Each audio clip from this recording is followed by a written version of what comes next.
हम हर वर्ष अपने प्राण प्यारे आराध्य देव का प्राकट्य उत्सव मनाते हैं।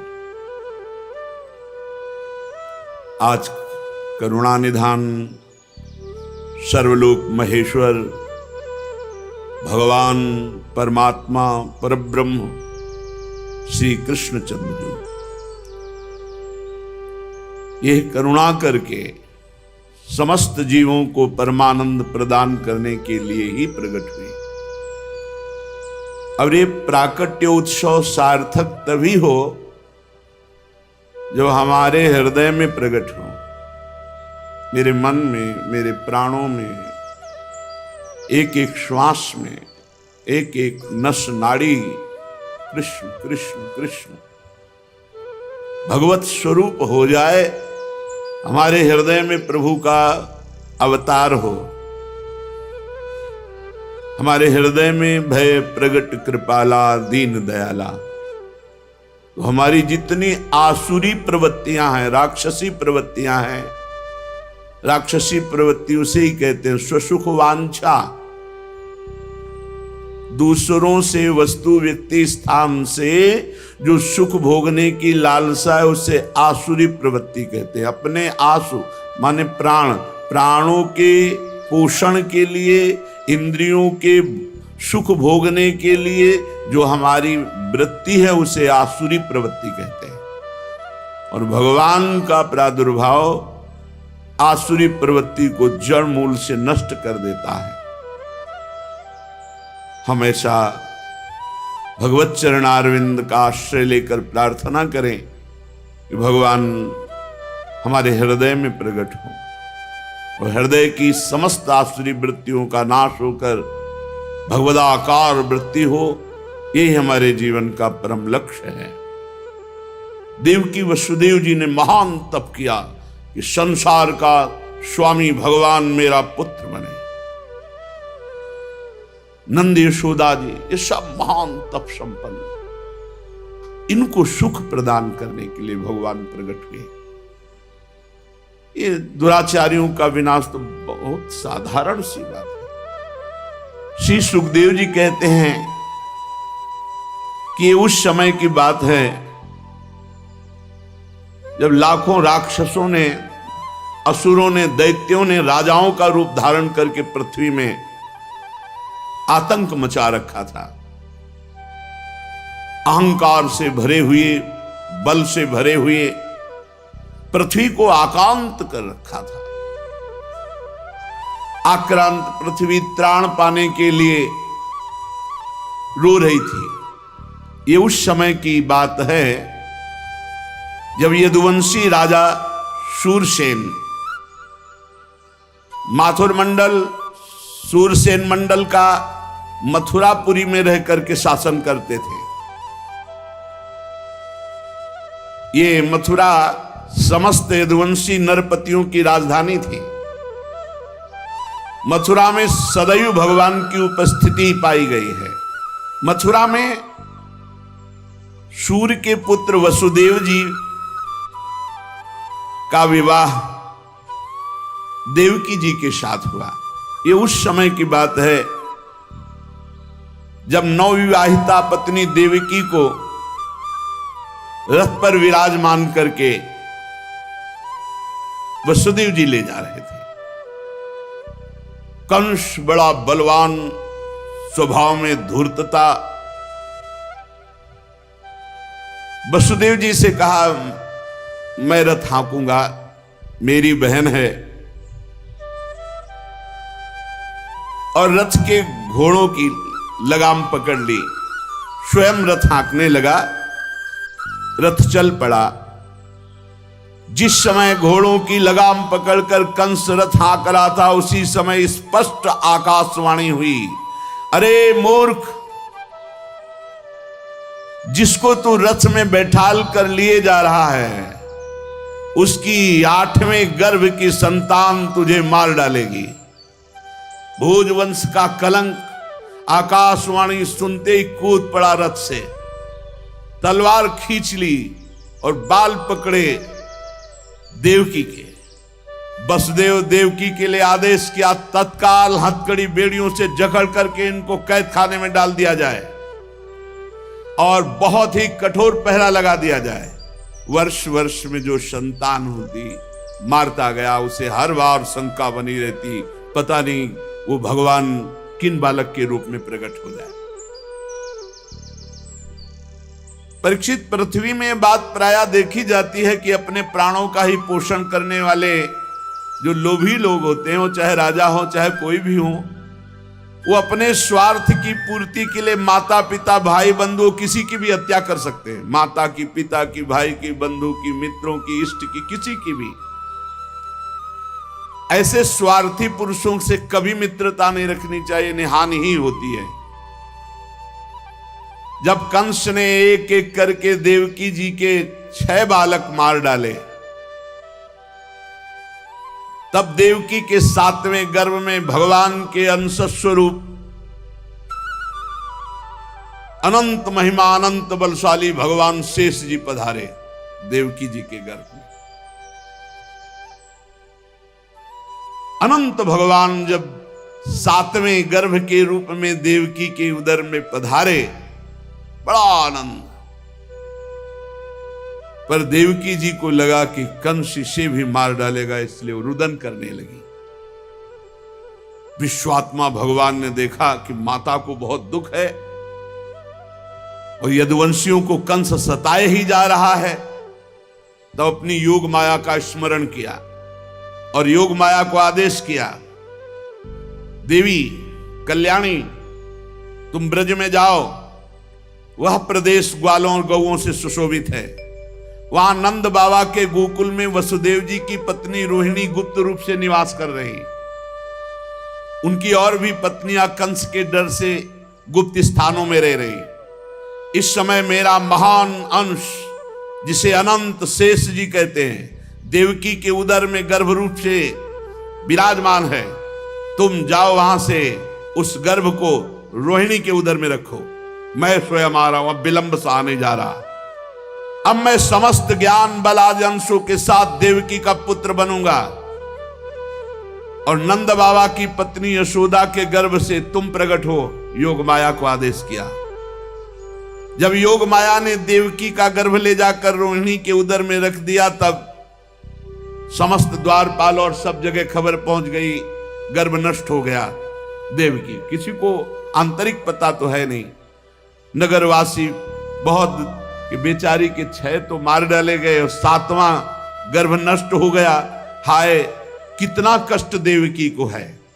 देवकी जी भगवान का निवास स्थान बन गई। परीक्षित, अब समस्त शुभ गुणों से युक्त बहुत सुहावना समय आया। रोहिणी नक्षत्र था। आकाश के सभी नक्षत्र, ग्रह और तारे सौम्य हो रहे थे। अब तो काले काले मेघ आकर मंडराने लगे और धीरे धीरे गर्जना करते हैं। भारी वर्षा प्रारंभ। जन्म मृत्यु के चक्र से छुड़ाने वाले जनार्दन भगवान का अवतार समय निशीत रात के 12 बजे। उसी समय सबके हृदय में विराजमान भगवान देवरूपिणी देवकी के सामने प्रकट हुए। श्री भगवान ने कहा, देवी, स्वयंभू मनवंतर में जब तुम्हारा पहला जन्म हुआ था, उस समय तुम्हारा नाम था प्रश्नी और ये वसुदेव श्रुतपा नाम के प्रजापति थे। तुम दोनों के हृदय में बड़े ही शुद्ध भाव थे। जब ब्रह्मा जी ने तुम दोनों को संतान उत्पन्न करने की आज्ञा दी, तब तुम लोगों ने इंद्रियों का दमन करके उत्कृष्ट तपस्या की। तुम दोनों ने वर्षा, वायु, घाम, शीत, उष्ण आदि काल के विभिन्न गुणों को सहन किया और प्राणायाम के द्वारा अपने मन के मल को धो डाला। तुम दोनों ने सूखे पत्ते खाकर फिर हवा पीकर केवल तपस्या की। अभीष्ट वर प्राप्त करने की इच्छा से मेरी आराधना की। कितना कठिन तप। मुझ में चित्त लगाकर ऐसा परम दुष्कर घोर तप करते हुए देवताओं के 12,000 वर्ष व्यतीत हो गए। पुण्यमयी देवी उस समय में तुम दोनों पर प्रसन्न हुआ, क्योंकि तुम दोनों तपस्या श्रद्धा प्रेममयी भक्ति से अपने हृदय में नित्य निरंतर मेरी भावना की थी। जैसा मैं आज तुम्हारे सामने प्रकट हुआ हूं ऐसा उस समय भी प्रकट हुआ था, और तुमसे कहा वरदान मांगो। तब तुम दोनों ने कहा आप जैसा पुत्र मुझे चाहिए। हो मेरे जैसा तो सिर्फ मैं ही हूं, तो मेरे जैसा पुत्र, तो मैंने ये वरदान दिया कि मैं ही स्वयं तुम्हारा पुत्र बनकर आऊं। ये छोटी मोटी तपस्या का फल नहीं है, आप देख लीजिए। अगर आप जीवन भर रामकृष्ण हरि भगवान नाम जपते हुए भगवत प्राप्त हो जाते तो कितना सरल है, कितना सरल है। इसीलिए धन्य है ये कलयुग जो कम समय में भगवत प्राप्ति, केवल भगवान नाम जप और थोड़ा सा केवल पापाचरण से अपने को बचा लो तो भगवत प्राप्ति हो जाएगी।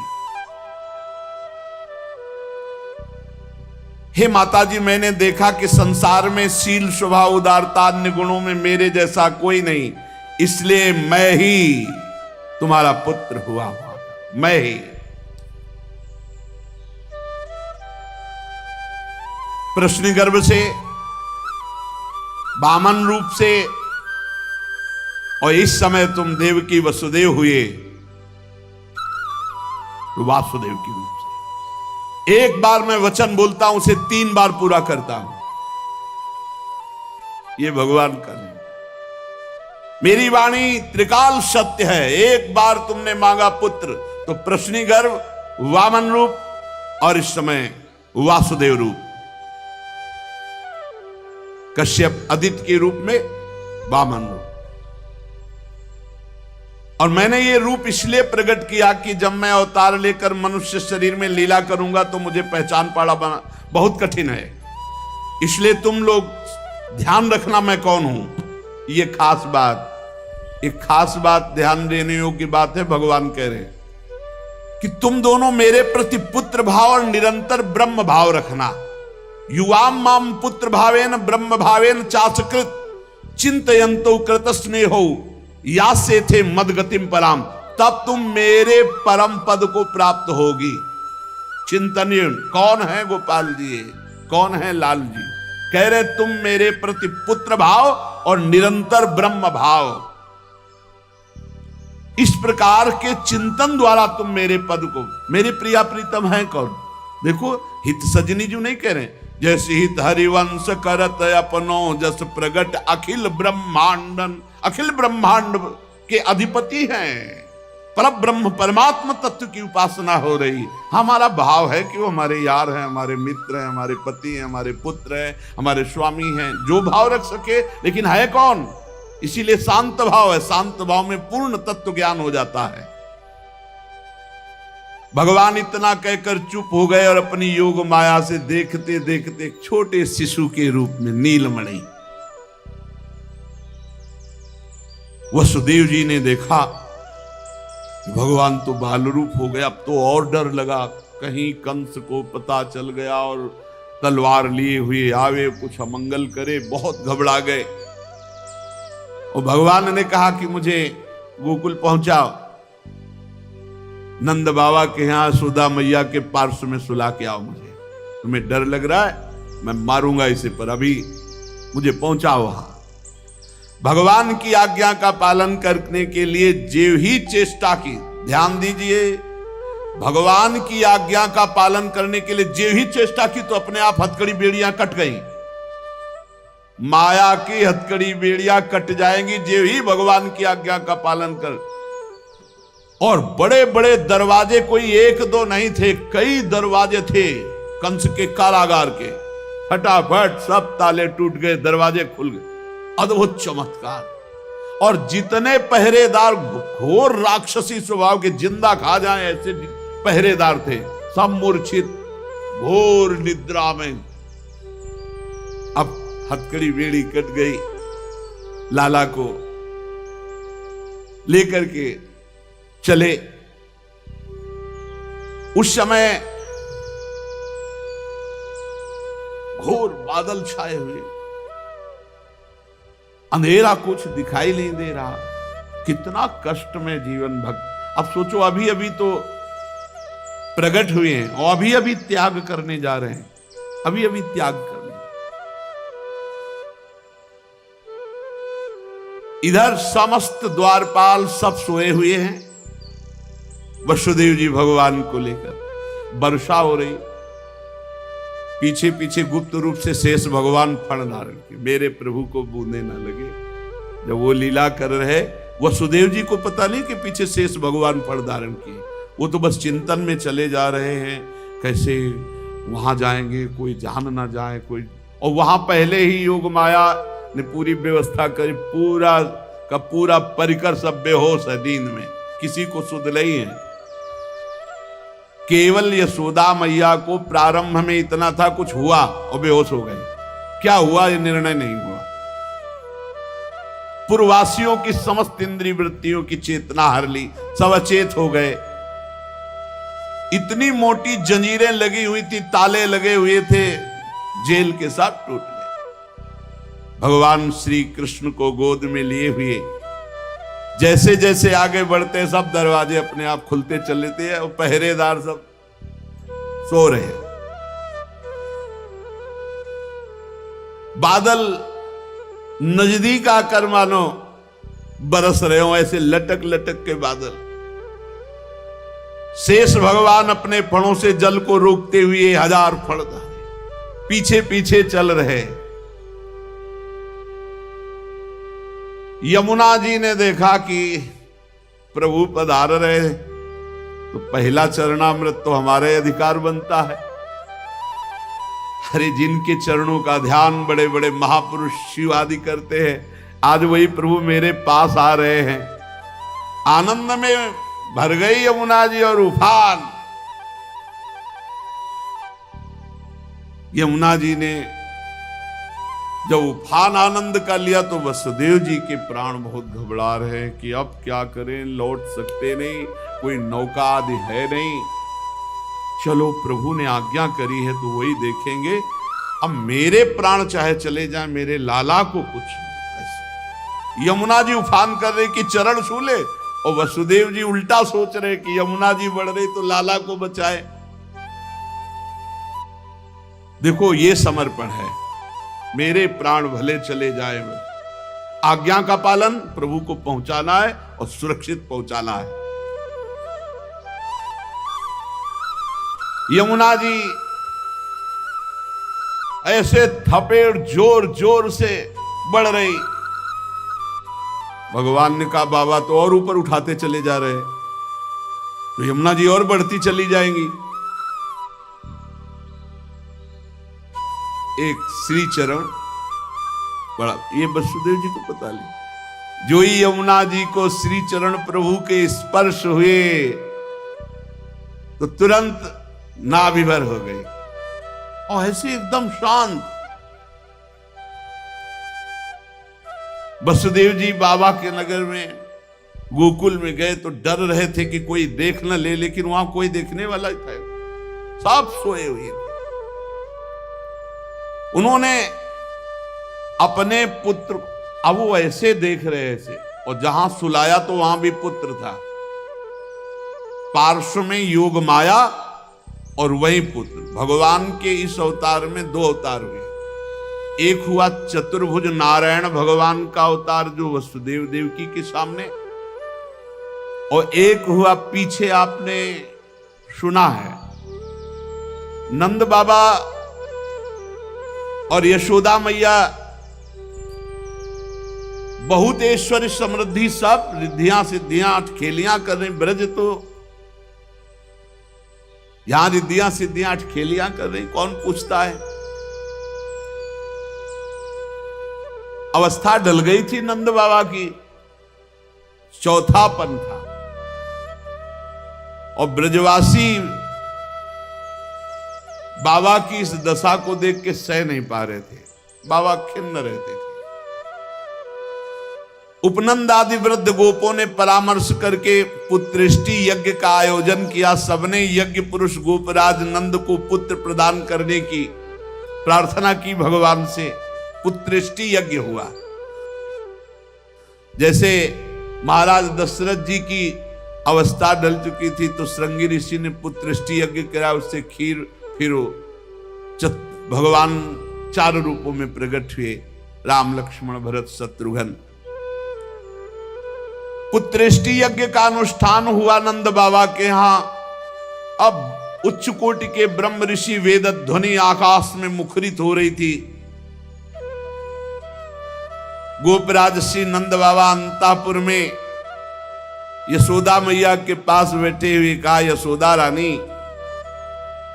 इस बार पूरे ब्रजवासियों का आशीर्वाद हो, सब ब्रह्म ऋषि हैं, कई बार हो चुकी, इसका मतलब पुत्र के लिए कई बार उपाय किए जा चुके थे। इस बार फलस्वरूप में मेरे पुत्र होगा। मन में बड़ी कामना है, मेरा विश्वास है ये जो यज्ञ हो रही चूंकि ब्रजवासियों का आशीर्वाद है और ब्रह्म ऋषि जन बड़े महिमाशाली हैं, पर मेरे मन में एक उदासी छा जाती कि कर्म से ऐसा पुत्र नहीं होगा जैसा मैंने एक स्वप्न देखा है। ये कर्म जनित तो नहीं हो सकता। यज्ञादि कर्मों के सभी फल चंचल हैं और मैंने जो पुत्र देखा है वो अचल है, अविनाशी है। बड़ी आशा, पर लगता है मेरी दुराशा है क्या? वो कर्म फल से तो नहीं प्राप्त हो सकता जैसे मैंने देखा है। मैंने एक स्वप्न देखा जो आज तक तुमसे नहीं बताया, यशोदा रानी जी का। भगवान नारायण भी उतने सुंदर नहीं जैसा वो बालक सुंदर मुझे स्वप्न में दिखाई दिया। मुझे ऐसा लगता है कि त्रिभुवन में कोई है नहीं सुंदर। एक बार जिसके हृदय में वो प्रकट हुआ उसको कोई आकर्षित कर सके ऐसा त्रिभुवन में नहीं। ब्रजराज की बात सुनकर यशोदा रानी ने कहा, सच्ची तुमने स्वप्न में देखा है? बोले हाँ। बोले मैंने तो बताया नहीं, मैंने भी स्वप्न में देखा है। क्या? बोले मैं नित्य सहधर्मिणी हूं, तुम्हारी सुख दुख की नित्य संगिनी हूं, मैं तुमसे क्या छिपाऊं। जैसे बालक की बात कर रहे हो ना, हमने तो इसलिए नहीं बताया कि आप कहोगे कि तुम्हारा पागलपन है। बिल्कुल वैसे ही मैंने देखा है।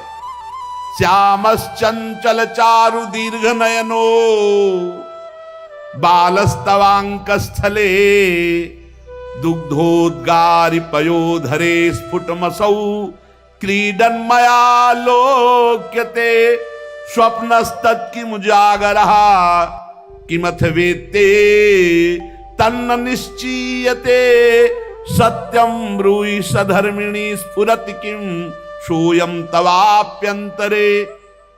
बाबा ने कहा मैंने भी देखा। दिव्याति दिव्य नीलमणि सदस्य श्याम सुंदर वर्ण एक बालक तुम्हारे गोद में दुग्ध पान कर रहा है, जो चंचल नेत्र मनोहर विशाल भाल तुम्हारी गोद में स्थित देखा, वो तुम्हारा पयोधर पान कर रहा है। कैसे बताऊं, अब तो मेरी ये दशा है कि सोता हूं या जागता हूं मुझे कुछ पता नहीं चलता। हर समय बालक लगता है मेरी गोद में चढ़ रहा है, मेरी दाढ़ी खींच रहा है। कभी मैं देखता हूं तुम्हारी गोद में दुग्ध पान कर रहा है। यशोदा मैया आनंद विवल होके कहने लगी, ब्रजराज ऐसा ही, ऐसा मैंने भी देखा है, ऐसा ही देखा है। वो तुम्हारे तोंद पर चढ़े खेल रहा, मैंने देखा है ऐसा। सत्य सत्य सत्य कहती हूं, मैंने देखा मैंने कि उसे स्तन पान करा रही हूं, पर संकोचवश नहीं बताया कहां वो दिव्य बालक और कहां मैं। ब्रजराज नंद ने कहा मैंने असंभव समझकर ये बात तुमसे छुपाई थी। यशोदा मैया ने कहा मैंने भी कि तुम हमारा पागलपन समझोगे, लेकिन